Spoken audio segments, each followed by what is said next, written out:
Hello everyone, today I will tell you what I really think about the Blood Knight. It's been more than a week since this new class has been released, and now we have a better idea of how this class works, so I think it's a great time to make a review, especially for free-to-play and low spenders.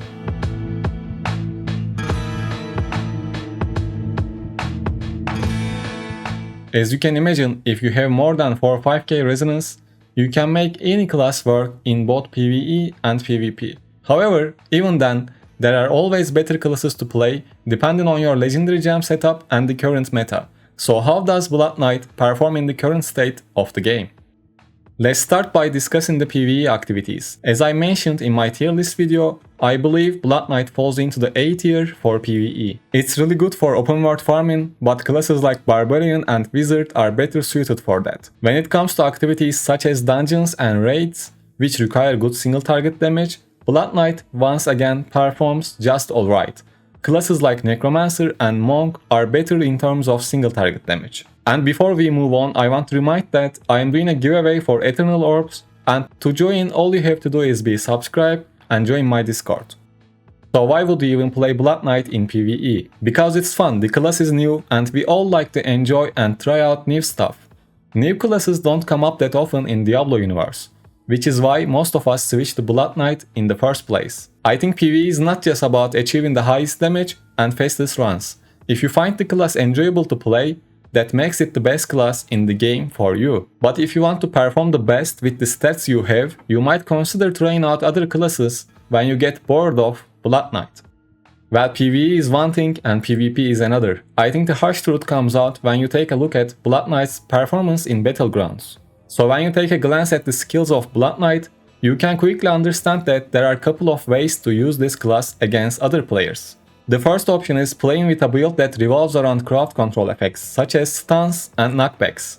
Well, this sounds great, right? Unfortunately, these CC skills give me flashbacks of playing as a support crusader. You might ask why.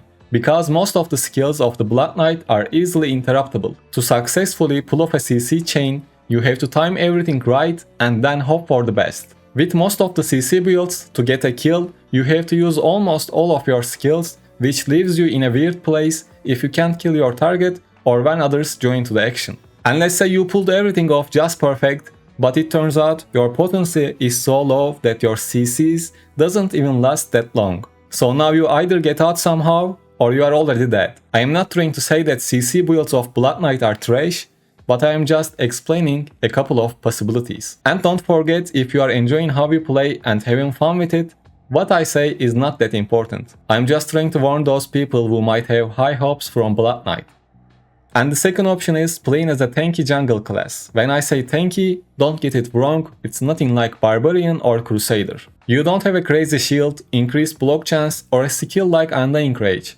But what you have is some skills that work like iframes, so you don't get hits from most of the skills. And I am talking about the Swarm of the Bats and Sanguinate. So even with these skills to play as a tank, you kinda have to use 4 pieces of mountebank set, which gives you a shield. But once you do that, your damage output becomes very low. Even with 7k resonance, I don't deal a lot of damage, but since I can survive longer than most of my enemies, I manage to kill them. This second option is the best for me, but just like I said, I am using an account with 7k resonance. Let's say you have 2k resonance and you are trying to play as a tank with your lovely Blood Knight. Here's what's gonna happen. You will engage with the enemy team on the idle, you will dodge the bullets until your Swarm of Bats and Sanguinate skills runs out, but after that you either run away or you are already looking at the respawn counter. In that time you are not gonna be able to deal much damage, so your main goal will be stall the enemy team as long as you can.